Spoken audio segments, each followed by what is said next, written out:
Olá, seja bem-vinda, seja bem-vindo. Este é o programa Daqui para Frente, pela TVT e pela Rádio Brasil Atual. Muito feliz estou por sua audiência e hoje nosso tema é: o pastor pode se envolver na eleição? Eu quero começar com um texto que está em Atos 14, 23. O texto diz assim: E, promovendo-lhes em cada igreja a eleição de presbíteros, depois de orar com jejuns, os encomendaram ao Senhor em quem haviam crido. Muito bem. Não é de hoje que a igreja cristã se envolve com a questão de eleição. Aliás, a igreja cristã é que começou com esse negócio de eleição de fato e de verdade. Ou seja, a eleição como a gente a reconhece hoje. Uma eleição livre, onde todo mundo vota, homem, mulher, qualquer ser humano, independente da condição social, da condição econômica e da etnia, todo cidadão e cidadã vota livremente. Primeiro voto dessa natureza que se tem notícia é o que aconteceu na igreja primitiva e que está registrado em Atos dos Apóstolos, no capítulo 6. Esse aqui já é uma fala acerca do que passou a ser costume na igreja, ou seja, promover eleição. Então, promoveu eleição a diácono. Os diáconos ou diaconisas eram pessoas que cuidavam da justiça social na igreja. Mas também passaram a eleger os presbíteros. Os presbíteros e presbíteras eram os que substituíam os apóstolos. Sim, porque os apóstolos fundavam a igreja, levavam as pessoas ao conhecimento do Cristo, apresentavam o Cristo às pessoas. À medida que as pessoas iam entregando as suas vidas ao Cristo, elas iam se tornando a igreja do Cristo. E quem as ensinava? Quem as ensinava eram os apóstolos, que então lhes passavam todo o conhecimento que haviam recebido de Jesus. Bom, terminado o trabalho de formação da igreja, os apóstolos continuavam sua viagem, iam anunciar o Cristo onde ele ainda não tinha sido anunciado. E quem ficava no lugar dos apóstolos para cuidar da exposição das Escrituras Sagradas e do movimento de oração da igreja? Os presbíteros. Os presbíteros, então, eram eleitos para substituir os apóstolos na função de cuidar da ministração da palavra e do movimento de oração da igreja, enquanto que diáconos e diaconisas cuidavam da justiça social. Então, presbíteras e presbíteros cuidando da exposição das escrituras e do movimento de oração, e diáconos e diaconisas cuidando da justiça social na igreja, de modo que ninguém tivesse uma necessidade sem solução, e sempre com a perspectiva da igualdade. Tudo para todos de igual modo, igualitariamente, equitativamente. Então, esse era o desafio da igreja, que era levado a cabo pelas diaconisas e diáconos. Muito bem, mas tudo sempre baseado em eleições, eleições livres. Qual era a intervenção dos apóstolos ou dos seus sucessores, presbíteros e presbíteras, que hoje são sucedidos ou foram sucedidos pelo que nós chamamos de pastoras e pastores? Qual era a participação destas pessoas na eleição? A participação dessas pessoas nas eleições não passava por escolha de candidatos. Não. Não passava por indicação de candidatos. Não passava por recomendação de candidatos. Não. Passava por um treinamento político para a igreja. O que seria um treinamento político naquela realidade da igreja local, da igreja que estava para eleger, sejam os seus presbíteros, sejam os seus diáconos e diaconisas? O que seria esta ação política do pastor? A ação política dos presbíteros e presbíteras, ou hoje da pastora e do pastor, era dizer que qualidades as candidatas e os candidatos, ou os candidatos, a presbíteras e presbíteros, ou a diáconos e diaconisas, as qualidades que tinham de ter, tipo, reconhecimento da sua vida espiritual, reconhecimento da sua maturidade espiritual, bom testemunho da sua família, bom testemunho das pessoas circunstantes, ou seja, seus vizinhos, seus amigos, seus colegas de trabalho, e, obviamente, bom testemunho dos seus congêneres dentro da igreja, seus irmãos e irmãs dentro da igreja. Portanto, a ação dos pastores ou pastoras em relação à eleição de diáconos ou de pastores e pastoras, ou seja, naquela época presbíteras e presbíteros, era o de orientar a igreja quanto à qualidade que presbíteras e presbíteros ou diaconisas e diáconos deveriam ter como pessoas, como cristãs, como cidadãos, como cidadãs, como participantes da comunidade, participantes da sociedade, como líderes ou membros da sua família. Que qualidades deveriam ter reconhecidamente para então fazerem jus a serem votados ou votadas? Esse era o papel.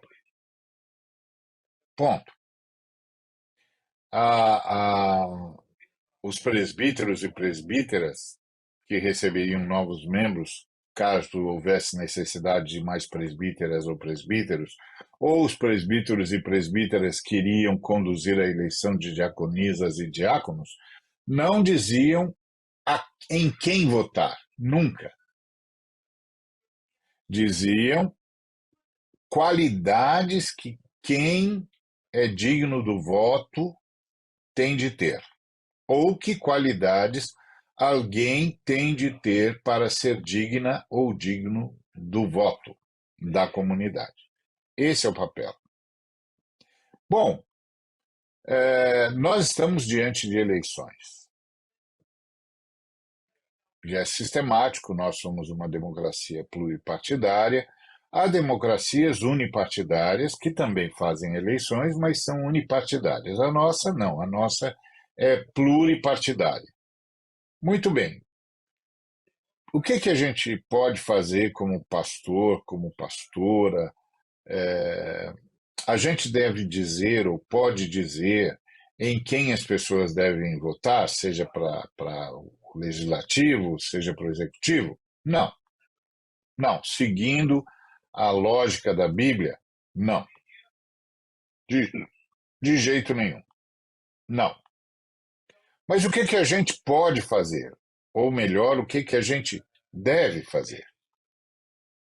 A gente deve orientar as ovelhas de Cristo sobre as qualidades que tornam dignas as pessoas de serem eleitas para o cargo que pleitearem, seja no executivo, no caso das cidades brasileiras, prefeitura, portanto, prefeita ou prefeito, seja para o legislativo. No caso da cidade, vereadoras ou vereadores. Ponto. O que a gente pode fazer como presbíteras, presbíteros, pastoras, pastores? Orientar a nossa comunidade quanto à qualidade que as pessoas devem ter para tornarem-se dignas de voto. Essa qualidade passa por elas serem da nossa confissão de fé? Não, não. Nós estamos numa democracia laica. Nós não podemos dizer que uma das qualidades para que alguém seja eleito para o executivo ou para o legislativo seja a sua fé. Não. Numa sociedade laica, a fé particular de quem quer que seja não conta como qualidade ou defeito. Ponto. As qualidades têm de ver, ou terão de ver, ou teriam de ver com programas de governo. No nosso caso, que somos cristãos evangélicos, o programa de governo, para nós, precisa ter alguns pontos destacados. Sim, porque nós somos orientados pelo Cristo sobre prioridades na condução da cidade. Essas prioridades são a questão da fome, a questão questão da fome, questão da segurança nutricional, da segurança alimentar. A questão da sede, portanto, a questão do saneamento básico. A questão do refúgio, ou das diferenças entre as pessoas, dos direitos civis. As pessoas precisam ser respeitadas, precisam ser abraçadas, independentemente das suas origens étnicas ou nacionais, ou das suas preferências pessoais. Ponto. Na questão da fragilidade das pessoas. As pessoas precisam de casa, as pessoas precisam de educação, as pessoas precisam de roupa, né, de comida, já falamos, então, de casa, de educação, de transporte, de trabalho, de lazer. Então, por quê? Porque as pessoas são frágeis, então elas precisam de tudo. Os seres humanos precisam desde roupa, passando pela casa, passando por transporte, passando por trabalho, passando por educação, porque os seres humanos não nascem sabendo e não nascem tendo. Pessoalmente, elas terão o que as pessoas que as receberam dispuserem, ou que a cidade que as receberam dispuserem. Então, nós temos prioridades. Saúde e, claro, justiça a todos aqueles que estão sob suspeição. A gente tem bons motivos para dizer e boas qualidades para apontar sobre quais os valores que devem nortear o nosso voto em relação à dignidade dos candidatos. Nós vamos falar mais sobre isso daqui a pouquinho. Fica conosco, o William vem aí, e vamos conversar sobre mais um decálogo, mais um termo do decálogo do voto evangélico.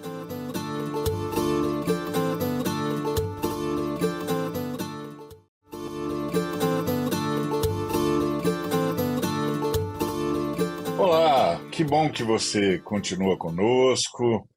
É sempre ter Você é sempre um grande privilégio. Muito grato, viu, por ter continuado com a gente. Vem agora aí, meu amigo William, porque nós estamos falando sobre o decálogo do voto evangélico. E hoje eu já disse que o pastor ajuda na consciência das qualidades que o candidato deve ter, mas nem indica o candidato, e que nas qualidades do candidato, religião não conta. A gente não entende que ter a nossa religião, a nossa fé, é um valor a ser considerado. É isso mesmo, William? Olá, Ari. Olá a todas e todos que nos acompanham aqui pela Rede TVT e pela Rádio Brasil Atual. É um privilégio estar conversando com vocês. É isso mesmo, Ari. Tomando por base a palavra de Deus, né, e nossa responsabilidade cívica, a gente precisa compreender que o voto de um cristão não deve ser motivado apenas por afinidade religiosa ou pela confissão de fé de um candidato. Afinal de contas, como você bem colocou, estamos num Estado laico, né? Por isso há algo muito maior em jogo. Até porque ser cristão vai além de uma confissão verbal. Ele envolve a prática da justiça, a promoção da verdade e o compromisso com o bem comum.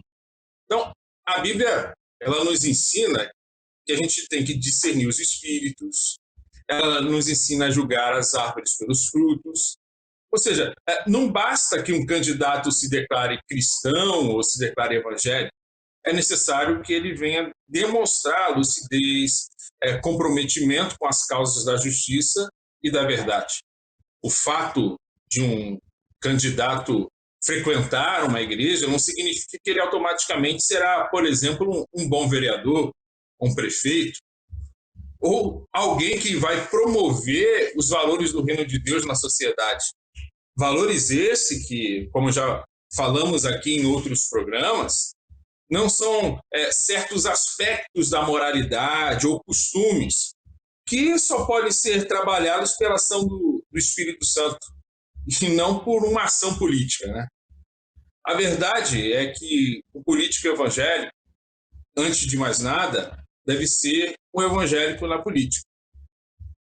Ele não deve ser, não assim, um simples despachante de interesses de sua denominação. Ele deve se comprometer com os valores do reino de Deus, valores maiores do que a defesa de causas temporais da sua denominação, da sua igreja local. Nós não estamos aqui para eleger pessoas apenas para proteger pequenos grupos, mas para trabalhar em prol do bem comum. O Estado é laico, gente. O cristão na política ele precisa olhar para toda a sociedade e, principalmente, como nos ensina as Escrituras, para os mais pobres, os marginalizados, como o próprio Cristo fez. Os profetas, por exemplo, do Antigo Testamento, denunciaram isso, denunciaram as injustiças sociais, a opressão dos pobres e o descaso com os mais vulneráveis. Da mesma forma, o Evangelho de Cristo nos chama a promover uma justiça que vai além das nossas paredes, uma justiça que corrija as desigualdades e traga dignidade para todos. Tratando-se, no contexto político, é uma política que engloba o termo política mesmo, ou seja, todos. Portanto, o compromisso de um político cristão não pode se restringir a um grupo ou classe, mas deve se estender a toda a população, especialmente os mais necessitados. Jesus nos ensinou a cuidar dos pobres, dos órfãos, das viúvas, daqueles que não têm voz. São expressões bíblicas. Então, a gente precisa entender que políticas públicas elas não são um fim em si mesmo, mas um meio pelo qual podemos trabalhar para diminuir as desigualdades e garantir condições de vida digna para todos. Elas não podem ser vistas como algo secundário ou irrelevante para o povo de Deus. Muito pelo contrário, As políticas públicas bem elaboradas, elas são essenciais para corrigir os processos de injustiças e desigualdades do nosso país, da nossa cidade, né, da nossa sociedade. Então, essas políticas, elas servem para trazer oportunidade. É isso que tem que estar na nossa cabeça. Oportunidade, qual é a política do seu candidato para a educação, para a saúde, para a moradia, para o trabalho? São essas que garantem que os marginalizados possam ter voz e vez. Então, como cristão, não podemos fechar os nossos olhos para essas questões, pois são parte essencial do nosso mandato bíblico de amar o próximo e promover a justiça. É isso mesmo, William. É muito interessante que todo dia a gente ouve pessoas dizendo, dentro da nossa realidade evangélica, a gente ouve pessoas dizendo que determinado líder evangélico ainda não decidiu a quem recomendar para ser votado, seja no executivo ou no legislativo. E é exatamente o que você falou. Isso não é o papel do líder evangélico, da líder evangélica. Não é o papel do presbítero, da presbítera, da pastora, do pastor. O voto é livre. O voto é Exato. livre. E é o eleitor, a eleitora, que decide em quem vai votar livremente. Agora, como nós somos cristãos, seguidores de Jesus Cristo, há valores que permeiam a nossa compreensão da realidade e da necessidade que a cidade, porventura, tenha. Né? Você mesmo já falou aí a questão dos pobres, precisa erradicar a pobreza, a questão dos órfãos, das viúvas, daqueles que não têm voz, que precisam ter os seus direitos reconhecidos, as suas demandas consideradas e atendidas, óbvio, de acordo com a lei, e a própria lei precisa ser sempre aprimorada para buscar a igualdade social e econômica. Então, nós temos valores que o próprio Cristo estabeleceu e não foram poucos, diga-se de passagem. No primeiro bloco, a gente citou alguns. Então, William, como você vê essa postura de alguns líderes evangélicos tentando nomear candidatos e candidatas para serem eleitas pelo povo cristão? O que você acha que eles não entenderam? Ou você acha que tem interesses escusos ou pode ter interesses escusos nesse tipo de postura? Aí, quando a gente a gente parte do princípio de um verdadeiro cristão, ele não vai se limitar à escolha do candidato uma esfera pessoal ou da sua denominação. Ele deve expandir para todas as áreas da vida, né? O compromisso com os pobres, com a justiça, com a verdade deve ser a marca de qualquer político que se declare evangélico. Ele é evangélico, então essa tem que ser a marca dele. Se o candidato ele não se compromete com essas causas, ele não está verdadeiramente representando os valores do reino de Deus.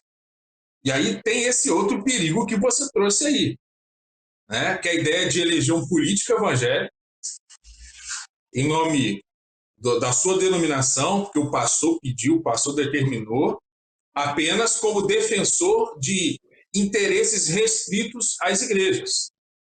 Esse tipo de política é mesquinha, é pequeno demais para alguém que se diz cristão, seguidor de Jesus Cristo. É impensável alguém que se diz seguidor de Jesus Cristo ser tão mesquinho a esse ponto de abrir mão de algo que vem beneficiar os mais pobres, a toda a população, especialmente os mais vulneráveis, para o seu curral, infelizmente é esse termo, né? Curral é religioso. E isso é um absurdo. A defesa de interesses exclusivos da igreja é um erro. que ignora o verdadeiro sentido de ser um evangélico na política, que é trabalhar por todos, especialmente pelos mais necessitados. Então a gente não pode, meu irmão, minha irmã, a gente não pode eleger líderes que só pensem em proteger a igreja, como se a igreja necessitasse de proteção. Tem uma fala sua, né, antiga, que rodou muito. Há muitos anos, Deus já tinha falado através do próprio pastor Ari. A igreja não precisa de ser protegida. Ela tem o Cristo. Amém. É isso. É isso mesmo, William. Eu acho muito importante isso que você citou, quando você disse que não existe político evangélico, existe evangélico na política partidária. Evangélico não é uma qualidade de político. Evangélico é a essência da gente como gente de fé. Nós somos evangélicos. Nós somos cristãos evangélicos. É a nossa identidade. Nós podemos estar na política partidária, como podemos estar na engenharia, no trabalho manual, no trabalho de escritório, não importa. A gente é cristão evangélico. E essa nossa fé é que nos identifica. E a partir dessa identidade a gente vai agir em qualquer lugar onde a gente estiver. Mas não é para defender os nossos interesses. É sempre na perspectiva de ser útil para a sociedade, como Jesus Cristo nos ensinou. Não é isso aí, William? Imagina se fosse aplicado essas questões no dia a dia, né, no nosso dia a dia. Você só vai ao supermercado que o dono é cristão. Só vai no açougue que o dono é cristão. Só vai à padaria, só pega aquele ônibus se você perceber que o dono ou o motorista é cristão. Você já pensou um negócio desse? Se a gente aplicar isso no dia a dia? É inconcebível isso. Exatamente. É inconcebível. Então, os valores que devem caracterizar uma pessoa que se candidata, seja ao executivo, seja ao legislativo, não passa pela sua religião.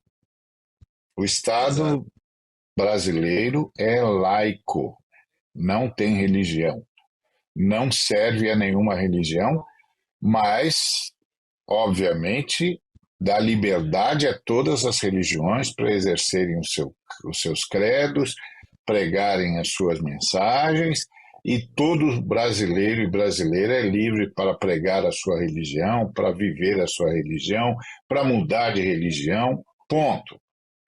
Então, isso não pode ser considerado condição para votar em alguém. E isso, meu amigo, isso, minha amiga, é comigo e com você daqui para frente. Não deixe ninguém dirigir o seu voto.